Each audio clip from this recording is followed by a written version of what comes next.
السلام عليكم ورحمة الله وبركاته. الحمد لله والصلاة والسلام على رسول الله وعلى آله وأصحابه عباد الله أما بعد. فقد قال الله تعالى في كلامه القديم الفرقان المجيد: أعوذ بالله من الشيطان الرجيم. بسم الله الرحمن الرحيم. وقل ربي أدخلني مدخل صدق وأخرجني مخرج صدق واجعل لي من لدنك سلطانا نصيرا. قال النبي صلى الله عليه وسلم: اللهم لا تسلط علينا من لا يرحمنا ولا يخافك فينا، أو كما قال عليه الصلاة والسلام. அளவற்ற அருளாளன், நிகரற்ற நிறைந்த அன்பாளன், எல்லாம் அல்ல அல்லாஹுவின் திருப்பெயரை போற்றி அகில உலகத்திற்கு அற்புடையாக அருளப்பட்ட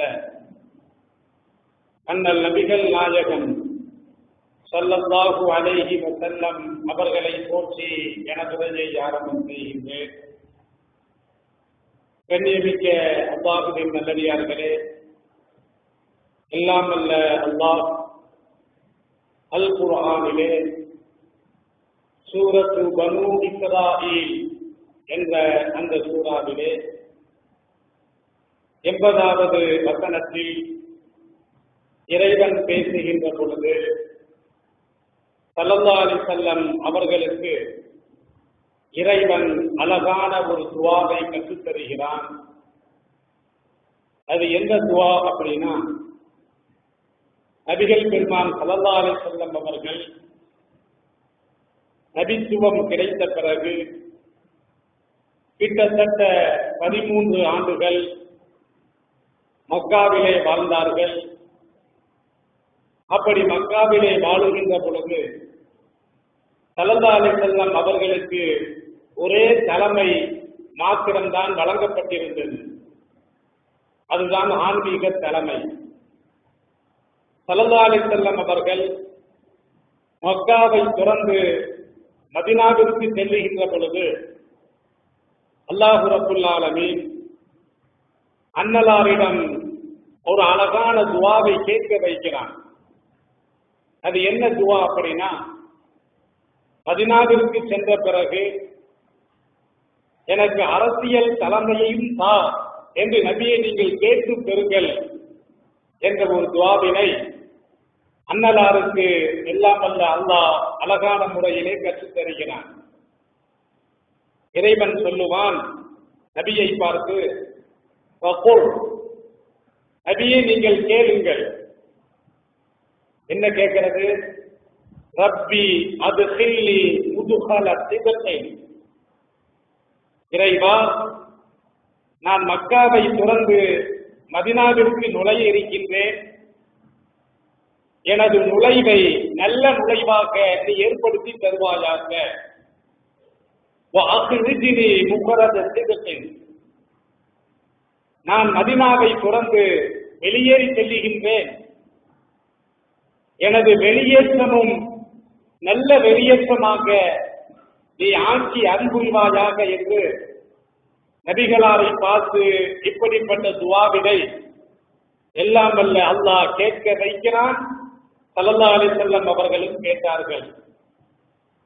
அதோடு மாத்திரமல்ல, அந்த வசனத்தின் தொடரிலே ஸல்லல்லாஹு அலைஹி வஸல்லம் அவர்கள் இறைவனிடத்திலே கேட்கிறார்கள், வஜஅல் லீ மின் லதுன்க சுல்தானன் நஸீரா. இறைவா, உன்னின் புறத்திலிருந்து எனக்கு ஒரு ஆட்சி அதிகாரத்தை வழங்குவாயாக. எப்படிப்பட்ட ஆட்சி அதிகாரம்? உதவி புரியக்கூடிய ஒரு ஆட்சி தலைமையை, ஒரு ஆட்சி அதிகாரத்தை எனக்கு நீ வழங்குவாயாக என்று எல்லாம் வல்ல அல்லாஹ் அன்னலாரை பார்த்து கேட்க வைக்கிறான். நபிகள் பெருமான் ஸல்லல்லாஹு அலைஹி வஸல்லம் அவர்களும் ஆட்சி அதிகாரத்தை இறைவனிடத்திலே கேட்டார்கள், வேண்டினார்கள். அன்னலாருடைய துஆவினை அல்லாஹ் ரப்பல் ஆலமீன் ஏற்றுக்கொள்ளும் வண்ணமாக 13 ஆண்டுகள் மக்காவில் கிடைக்காத அந்த ஆட்சி அதிகாரம் மதீனாவிற்கு சென்ற பிறகு இந்த துஆவின் மூலமாக எல்லாம் வல்ல அல்லாஹ் அன்னலாருக்கு வழங்கினான் என்று இந்த வசனத்தின் வாயிலாக எல்லாம் வல்ல அல்லாஹ் தெளிவுபடுத்தி கூறுகின்றான். கண்ணியமிக்கவர்களை சிந்தித்து பார்க்க வேண்டும். அரசியல் ஆட்சி அதிகாரம் பற்றி அரசியல் கோட்பாடுகள் அதிலே தெளிவாக வகுக்கப்பட்டிருக்கிறது.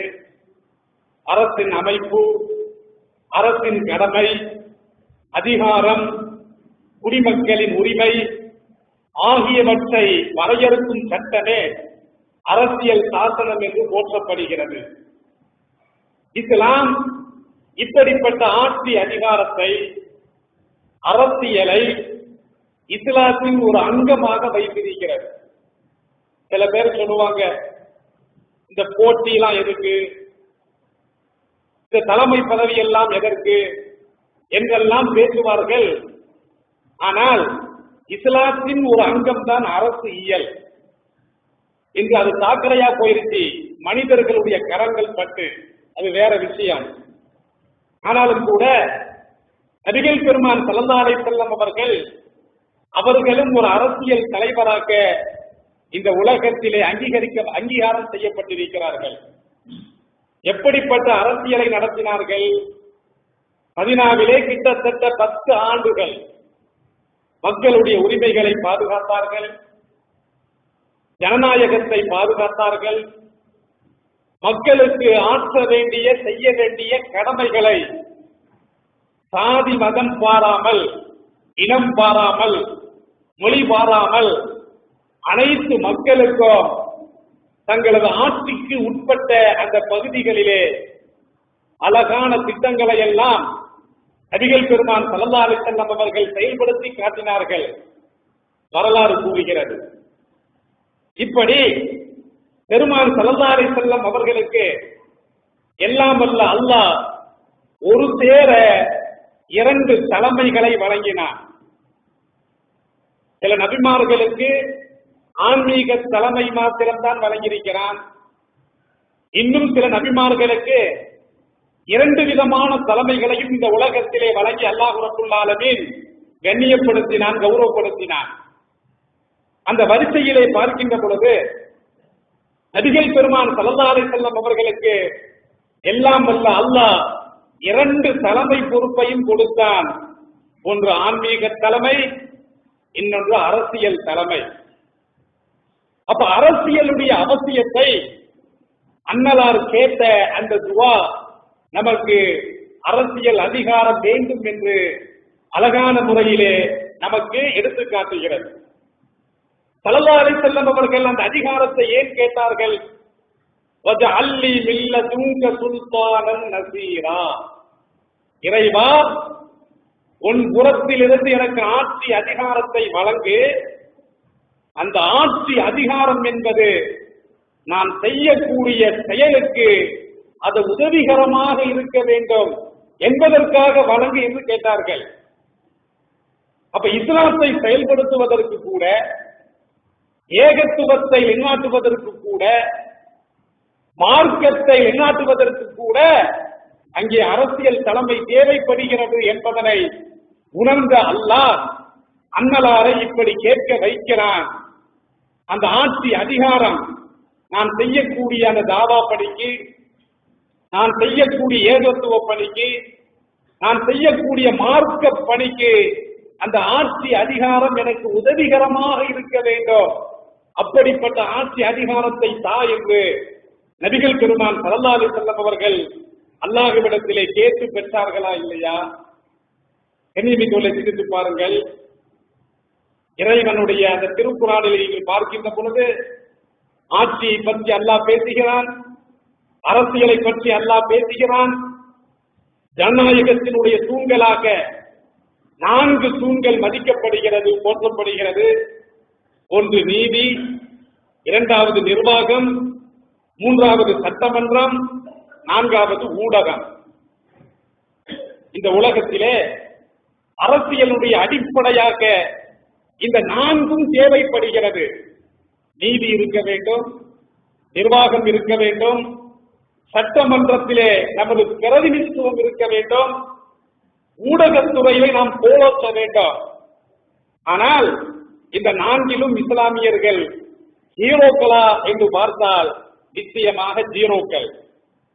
இந்த நான்கிலேயுமே நாம் கோலோச்ச முடியவில்லை. அரசியல் தேவையில்லை, ஆன்மீக மாத்திரம் போதும் அப்படி நாம தவறா நினைச்சிருக்கிறோம். கண்ணியமிக்கவர்களே, அரசியல் அதிகாரம் இல்லை என்று சொன்னால், நபிகளாருக்கு மதீனாவினுடைய ஆட்சி அதிகாரம் இறைவனால் கொடுக்கப்படவில்லை என்று சொன்னால் நாம் எல்லாம் முஸ்லிமா இருக்க முடியுமா? மக்காவிலே ஸல்லல்லாஹு அலைஹி வஸல்லம் அவர்கள் ஏகத்துவத்தை போதித்தாலும் கூட மதீனாவிற்கு வந்த பிறகுதான், அவர்களுக்கு ஆட்சி அதிகாரம் கொடுக்கப்பட்ட பிறகுதான் உலகளாவிய அளவிற்கு ரோமம், பாரசீகம் இப்படி பல நாடுகளுக்கு இஸ்லாமிய அழைப்பு பணி சென்றது என்று சொன்னால், உலகளாவிய அளவிற்கு இஸ்லாம் அங்கே தெளிவுபடுத்தப்பட்டது, அறிமுகப்படுத்தப்பட்டது என்று சொன்னால், எதை கொண்டு? மதீனாவில் அவர்களுக்கு இருந்த அந்த ஆட்சி அதிகாரத்தை கொண்டுதான் உலகளாவிய அளவிற்கு நபிகள் பெருமான் ஸல்லல்லாஹு அலைஹி வஸல்லம் அவர்கள் இந்த இஸ்லாத்தை வளர்த்தார்கள் என்பதிலே மாற்று கருத்து என்பது கிடையவே கிடையாது. அப்ப இஸ்லாத்தினை நம்ம பார்க்கின்ற பொழுது, இஸ்லாம் என்பது அரசியலை ஒரு அங்கமாக வைத்திருக்கிறது. அப்ப அப்படி எப்படி அரசியல் செய்ய வேண்டும்? ஆட்சி முறையை நாம் பார்க்கின்ற பொழுது, ஒன்று முடியாட்சி ஒன்று இருக்கிறது, இன்னொன்று மக்களாட்சி ஒன்று இருக்கிறது. ஏறக்குறைய உலகம் முழுவதும் ஒரு சில நாடுகளை தவிர முடியாட்சி என்பதெல்லாம் வீழ்த்தப்பட்டுவிட்டு மக்களாட்சி நடைபெற்றுக் கொண்டிருக்கிறது. அந்த மக்களாட்சியை தான் நாம் ஜனநாயகம் என்று சொல்லுகின்றோம். அந்த ஜனநாயகம் வலியுறுத்துவது என்ன அப்படின்னா, பொது வாக்களிப்பு, பதவிக்கான போட்டி, மத சுதந்திரம், பேச்சு மற்றும் எழுத்து சுதந்திரம், உரிமைக்கான போராட்டம், சட்டத்தின் ஆட்சி, சமநீதி, சமதர்மம், சம உரிமை, சமூக பிரதிநிதித்துவம், சமூக நீதி, சட்டத்திற்கு முன் அனைவரும் சமம், சமூக நல்லிணக்கம், மதசார்பற்ற ஆட்சி முறை. இது ஜனநாயகம் வலியுறுத்துகிறது. ஜனநாயகம் என்று சொன்னால் ஜனங்களால் தேர்ந்தெடுக்கப்படக்கூடிய ஆட்சி. அந்த ஜனங்களை பார்க்கின்ற பொழுதே அவர்கள் பல மதத்தை சார்ந்தவர்களாக இருப்பார்கள், பல பிரிவுகளை சார்ந்தவர்களாக இருப்பார்கள், பல மொழி பேசக்கூடிய மக்களாக இருப்பார்கள். எனவே தான் ஜனநாயகம் இப்படிப்பட்ட அம்சங்களை வைத்திருக்கிறது. எல்லோருக்கும் சமநீதி வழங்க வேண்டும், எல்லோருக்கும் சமூக பிரதிநிதித்துவம் வழங்க வேண்டும். இதுதான் ஜனநாயகம் வலியுறுத்துகிறது. ஆனால் அப்படிப்பட்ட ஜனநாயகம் இந்தியாவில் இருக்கிறதா, உலகத்தில் இனாத்தப்படுகிறதா என்று பார்த்தால் நிச்சயமாக கிடையவே கிடையாது.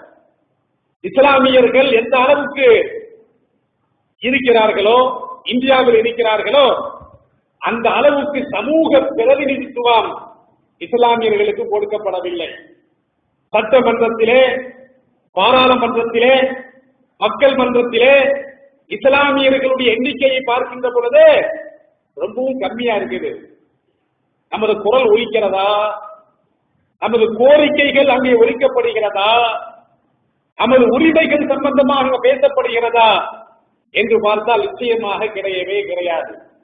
இப்படி சட்டமன்றத்தில், பாராளுமன்றத்தில், மக்கள் மன்றத்தில் இஸ்லாமிய பிரதிநிதித்துவம் குறைந்ததின் காரணமாகத்தான் நமது உரிமைகள் எல்லாம் அங்கே பறிக்கப்பட்டுக் கொண்டே வருகிறது, நமது சலுகைகள் எல்லாம் அங்கே பறிக்கப்பட்டுக் கொண்டே வருகிறது. எந்த அளவுக்கு பின்தங்கி இருக்கிறோம்? தாழ்த்தப்பட்ட மக்களவர்களை விட, பழங்குடியின மக்களை விட 50 வருஷத்துக்கு நாம பின்தங்கி இருக்கிறோம். ஏன் அப்படின்னா, ஆட்சி அதிகாரம் நம்மிடத்திலே இல்லை, ஆட்சி அதிகாரத்தை கைப்பற்ற முடியவில்லை. இரண்டாவது பட்சம் அந்த சமூக பிரதிநிதித்துவம் கூட இஸ்லாமியர்களிடத்திலே முறையாக வழங்கப்படவில்லை. எண்ணிமிக்கவர்களை அந்த அடிப்படையில் பார்க்கின்ற பொழுது இந்தியாவிலே ஜனநாயக படுகொலை நடந்து கொண்டே இருக்கிறது. அப்ப மக்களுடைய பிரதிநிதித்துவத்தின்படி இஸ்லாமியர்களுக்குண்டான பிரதிநிதித்துவம் அங்கே வழங்கப்படவில்லை. ஏன் வழங்கப்படவில்லை அப்படின்னா, இந்தியாவில் நடைபெறக்கூடிய இந்த ஜனநாயக ஆட்சி முறை என்பது இங்கிலாந்திலே இருக்கக்கூடிய அந்த ஆட்சி முறையை பின்பற்றித்தான் இந்தியாவிலும் அங்கே பின்பற்றி நடக்கப்படுகிறது. அப்ப எப்படி அப்படின்னா, ஒரு இஸ்லாமியர் நிற்கிறாரு, ஒரு இஸ்லாமியர் ஒரு ஓட்டுல தோக்குறாரு, இன்னொருத்தர் ஒரு ஓட்டுல ஜெயிக்கிறாரு. ஆனால் இத்தனை ஓட்டுக்கள் வாங்கியும் கூட தோற்றதின் காரணமாக இவருடைய பிரதிநிதித்துவம் அங்கே பறிக்கப்படுகிறது. அப்ப என்ன வேணும் அப்படின்னா, இப்போ ஒரு குரல் ஓங்கி ஒலிக்க ஆரம்பித்திருக்கிறது. ஜெர்மனியை நீங்கள் பாருங்கள், அங்கே எப்படி எலெக்ஷன் நடக்கிறது அப்படின்னா, மக்களுடைய விகிதாச்சாரத்தின் அடிப்படையில், மக்களுடைய அந்த எண்ணிக்கையின் அடிப்படையில் அவர்களுக்கு பிரதிநிதித்துவம் ஒதுக்கப்படுகிறது. எந்தெந்த மக்கள் எவ்வளவு சதவீதம் இருக்கிறார்கள் அத்தனை சதவீதத்திற்கு அளவு அவர்களுக்கு ஆட்சி அதிகாரத்திலே பிரதிநிதித்துவம் வழங்கப்படுகிறது. அப்படிப்பட்ட ஒரு ஆட்சி முறை இந்தியாவில் வந்தால்தான் நாம் ஜெயிக்க முடியும் என்பதிலே மாற்று கருத்து என்பது கிடையவே கிடையாது. எண்ணிமிக்கவளை சிரித்து பாருங்கள், ஆட்சி அதிகாரத்தை பற்றி இஸ்லாம் பேசிய அளவிற்கு இந்த உலகத்திலே எந்த மதமும் எந்த சமூகமும் பேசியது கிடையவே கிடையாது. ஒரு ஆட்சி அதிகாரத்தை எப்படி தேர்ந்தெடுக்க வேண்டும், மக்கள் பிரதிநிதியை எப்படி தேர்ந்தெடுக்க வேண்டும் என்பது சம்பந்தமாக நபிகள் பெருமான் ஸல்லல்லாஹு அலைஹி வஸல்லம் அவர்கள் அழகான முறையிலே நமக்கு வகுத்து கொடுத்திருக்கிறார்கள். நீங்கள் புகாரி ஷரீஃபை பார்த்தால் நீதி நிர்வாகம் என்ற தலைப்பின் கீழே ஏராளமான நபிமொழிகள் அங்கே தொகுக்கப்பட்டு பதிவு செய்யப்பட்டிருக்கிறது. ஒரு ஆட்சி அதிகாரியுடைய லட்சணம் என்ன, ஒரு அரசியல்வாதியுடைய இலக்கணம் என்ன, அவர் எப்படி ஆட்சி புரிய வேண்டும், ஆட்சி நடத்த வேண்டும் என்பது சம்பந்தமாக புகாரி ஷரீஃபிலே நீதி நிர்வாகம் என்ற தலைப்பின் கீழ் ஏராளமான நபிமொழிகள் அங்கே தொகுக்கப்பட்டிருக்கிறது. அந்த அடிப்படையிலே இஸ்லாமியர்களுடைய பங்கு, முஸ்லிம்களாக இருக்கக்கூடிய நமது பங்கு என்ன அப்படின்னா, தமிழகத்திலே வருகிற 16ஆம் தேதி 15வது சட்டமன்ற தேர்தல் இங்கே நடைபெற இருக்கிறது. கிட்டத்தட்ட தமிழகத்திலே 234 சட்டமன்ற தொகுதிகளிலும் 5,82,1620 வாக்காளர்கள் உள்ளார்கள். இந்த வாக்காளர்களிலே பெண்களை பார்க்கின்ற பொழுது 2,93,33,927 நபர்கள். ஆண் வாக்காளர்களை பார்க்கின்ற பொழுது 2,88,62,973. அப்ப இந்த தேர்தலிலே நமது பங்களிப்பு எப்படி இருக்க வேண்டும், இஸ்லாம் எப்படி சொல்லி காட்டுகிறது? மக்கள் பிரதிநிதியை தேர்ந்தெடுக்கக்கூடிய விஷயத்திலே இஸ்லாமியர்கள் எவ்வாறு நடக்க வேண்டும் என்பதனை அல் குர்ஆனை நீங்கள் திறந்து படித்து பார்த்தால் அழகான முறையிலே சொல்லி காட்டுகிறது. நாம் அளிக்கக்கூடிய ஓட்டு இருக்குது இல்லையா, நாம செலுத்தக்கூடிய வாக்கு இருக்குதா இல்லையா, இந்த வாக்கு என்பது இஸ்லாத்தை பொறுத்த அளவிலே ஒரு சாட்சிக்கு சமம். நாம் ஒரு ஓட்டு போடுதோம், அது சாதாரண ஓட்டு அல்ல. நமது வாக்கு என்பது ஒரு சாட்சி, நாம சாட்சி பகருகின்றோம். நமது பிரதிநிதியை நாம் தேர்ந்தெடுப்பதற்காக வேண்டி நாம் ஓட்டு போடக்கூடிய ஒரு ஓட்டு என்பது நாம் அவருக்காக சாட்சி சொல்கிறோம். அல் குர்ஆன் அல்லாஹ் ரப்பல் ஆலமீன் சொன்னானா இல்லையா, மூமின்களுடைய தன்மைகள், அவர்களுடைய குணாதிசயங்களை பற்றி எல்லாம் வல்ல அல்லாஹ் அல் குர்ஆனிலே சொல்லி வருகின்ற பொழுது வல்லதீனஹும் பிஷஹாதாத்திஹிம் காயிமூன், அந்த மூமின்கள் எப்படிப்பட்டவர்கள் தெரியுமா, தங்களது சாட்சிகளை அங்கே நிலைநிறுத்துவார்கள். அழகான முறையிலே தங்களது சாட்சிகளை நிலைநிறுத்தக்கூடியவர்கள் தான் மூமின்கள். அப்ப நமது ஓட்டு எப்படி இருக்க வேண்டும் என்று சொன்னால், அழகான முறையிலே நாம் ஓட்டளிக்க வேண்டும். அது சாட்சியாக இருக்கிறது. கண்ணியமிக்கவரை சிந்தித்து பாருங்கள். நபிகள் பெருமான் ஸல்லல்லாஹு அலைஹி வஸல்லம் அவர்கள் எப்படி ஆட்சி அதிகாரியை தேர்ந்தெடுத்தார்கள், மக்கள் பிரதிநிதிகளை எப்படி தேர்ந்தெடுத்தார்கள், அல் குர்ஆனில் அல்லாஹ் ரப்பல் ஆலமீன் எப்படி சொல்றான், தொலைநோக்கு பார்வையுடன் தான் ஒருவர் தமது பிரதிநிதியை தேர்ந்தெடுக்க வேண்டும். அற்ப காசுக்காக, அற்ப நோட்டுக்காக வேண்டி நமது பிரதிநிதியை நாம் தேர்ந்தெடுக்க கூடாது. 5000 ரூபாய் வாங்குறாரு, இந்த 5 வருஷத்துல 5000 ரூபாய் நம்ம கூட்டி கழிச்சு பார்த்தாச்சு அப்படின்னா ஒரு நாளைக்கு 2 ரூபாய் 75 பைசா தான் வருது. ஒரு நாளைக்கு 2 ரூபாய் 75 பைசாவுக்காக வேண்டி நமது சாட்சியை விற்கக்கூடிய அவல நிலை இந்தியாவில் இருக்குதா இல்லையா? ஒரு பிச்சைக்கார ஒரு நாளைக்கு 100 ரூபாய் சம்பாதிப்பான். அதை விட மோசமா இருக்கிறாங்க இவர்கள். ஜனநாயகத்தை படுகொலை செய்கிறார்கள். அப்ப கண்ணியமிக்கவர்களே, இஸ்லாம் என்ன சொல்லி காட்டுகிறது? மக்கள் பிரதிநிதியை எப்படி தேர்ந்தெடுக்க வேண்டும்? ரூபாய்க்காக நம்ம சாட்சி சொல்லுவோமா? ஒருத்தர் ரூபா கொடுக்கிறாரு, கொலை செஞ்சாரு, நான் கொலை செய்யல, நீ நீதிமன்றத்தில் சாட்சி சொல்லுன்னு சொல்றாரு, நாம உடந்தையா போக முடியுமா? இப்ப கண்ணியமிக்கவரை சிரித்து பார்க்க வேண்டும். அப்ப நாம தவறான முறையில் ஓட்டு போட்டால் பொய் சாட்சி சொல்லுகிறோம் என்ற அர்த்தம். பொய் சொன்னதற்காக, பொய் சாட்சி கூறியதற்காக இறைவனால் வழங்கப்படக்கூடிய தண்டனைகள் நம்மை அடங்கே தீரும் என்பதிலே எவ்வித சந்தேகமும் கிடையவே கிடையாது. மக்கள் பிரதிநிதியை தேர்ந்தெடுக்கக்கூடிய தொலைநோக்கு பார்வையை பற்றி அல் குர்ஆனில் அல்லாஹ் ரப்பல் ஆலமீன் பேசுகின்ற பொழுது, மூசா அலைஹிஸ்ஸலாத்து வஸ்ஸலாம் அவர்கள் எகிப்திலிருந்து ஒரு நபரை கொலை செய்ததற்காக வேண்டி மதியனிலே வருகிறார்கள். மதியன் தேசத்திற்கு வருகின்ற பொழுது அங்கே 2 பெண்மணிகள், 2 இளைஞிகள், அவங்க என்ன செய்யறாங்க அப்படின்னா, தங்களுடைய கால்நடைகளுக்கு நீர் புகட்டுவதற்காக வேண்டி நீர்நிலைக்கு அருகாமையிலே வந்து நின்று கொண்டே இருக்கிறார்கள். ரொம்ப நேரமா ஆச்சு. அப்ப அவர்கள் தங்களுடைய கால்நடைகளுக்கு நீர் புகட்டாமலே இருந்து கொண்டிருக்கக்கூடிய இந்த காட்சியை மதியன் தேசத்திற்கு வந்து இறங்கிய ஹஜரத் மூசா அலைஹிஸ்ஸலாத்து வஸ்ஸலாம் அவர்கள் அந்த காட்சியை பார்க்கின்ற பொழுது என்ன விஷயம், என்ன சமாச்சாரம் என்றெல்லாம் கேட்கிறாங்க. அந்த அம்மா ரெண்டு பெண் பிள்ளைகள் சொல்றாங்க, இந்த ஆண்கள் எல்லாம் முடிச்ச பிறகுதான் எங்களுக்கு தருவாங்க, வாய்ப்பு தருவாங்க. அவர்கள் எல்லாம் தங்களுடைய கால்நடைகளுக்கு தண்ணீர் புகட்டிய பிறகு சில சமயம் அப்படியே இந்த நீர்நிலைகளை மூடி விடுவார்கள் அப்படின்னு சொல்ல பொழுது, மூடப்பட்ட அந்த நீர்நிலையை 10 நபர்கள் சேர்ந்தாலும் தூக்க முடியாத அந்த கல்லை, அந்த மூடியை மூசா அலைஹிஸ்ஸலாத்து வஸ்ஸலாம் அவர்கள் ஒரே கையால், ஒரே ஆளால் அப்படியே தூக்கி அந்த 2 பெண் பிள்ளைகள் கொண்டு வந்த அந்த கால்நடைகளுக்கு நீர் புகட்டுவார்கள். அல் குர்ஆனில் அல்லாஹ் ரப்பல் ஆலமீன் பதிவு செய்கிறார்.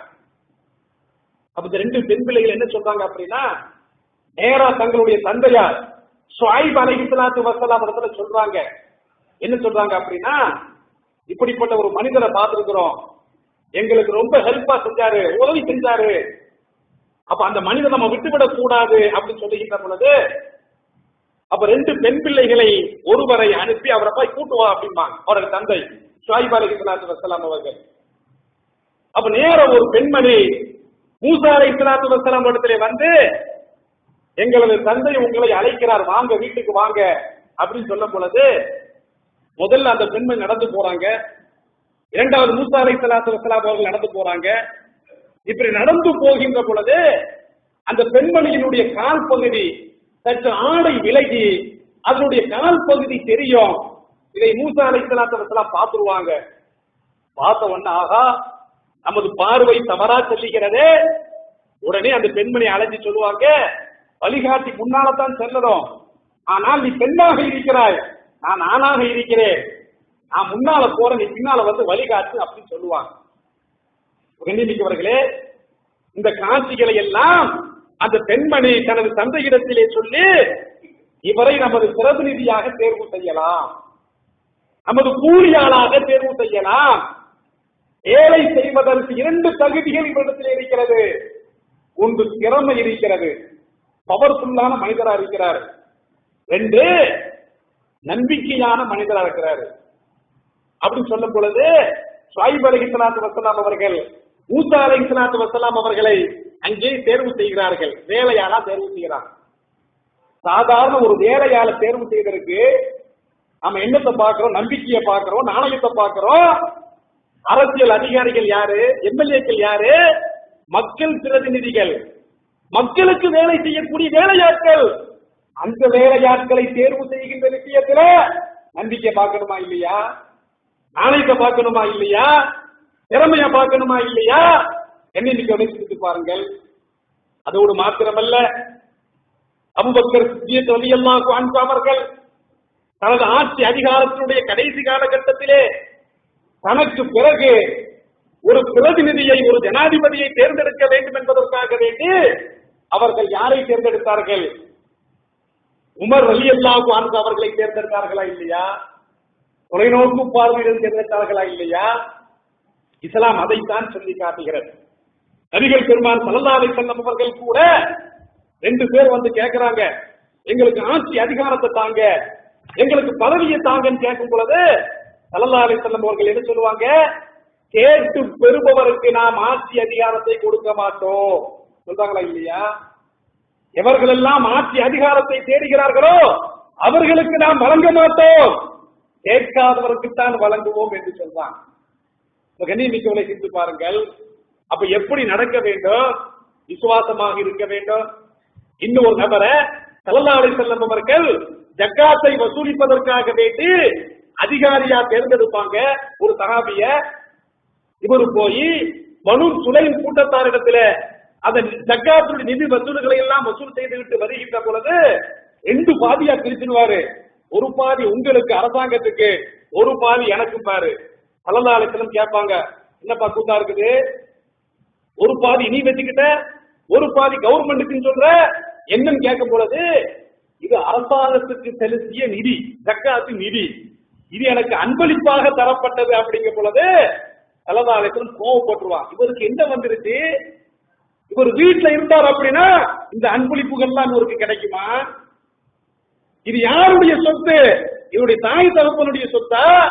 இவர் வீட்டில இருந்தால் இந்த அன்பளிப்புகள் இவருக்கு கிடைக்காமல் இருக்கும்.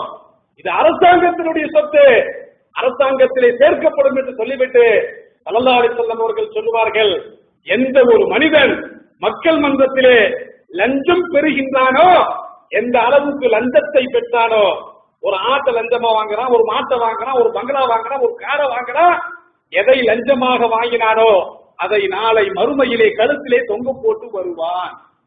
இன்னைக்கு லஞ்சமாக தாரத்தாரத பெரிய காரை வாங்குறான், பெரிய பங்களாவை வாங்குறான், நாளைக்கு அந்த பங்களாவை கழுத்துல தொங்க போட்டு மாலை போட்டு வர வேண்டும் என்று நபிகள் பெருமான் ஸல்லல்லாஹு அலைஹி வஸல்லம் அவர்கள் சொன்னார்கள்.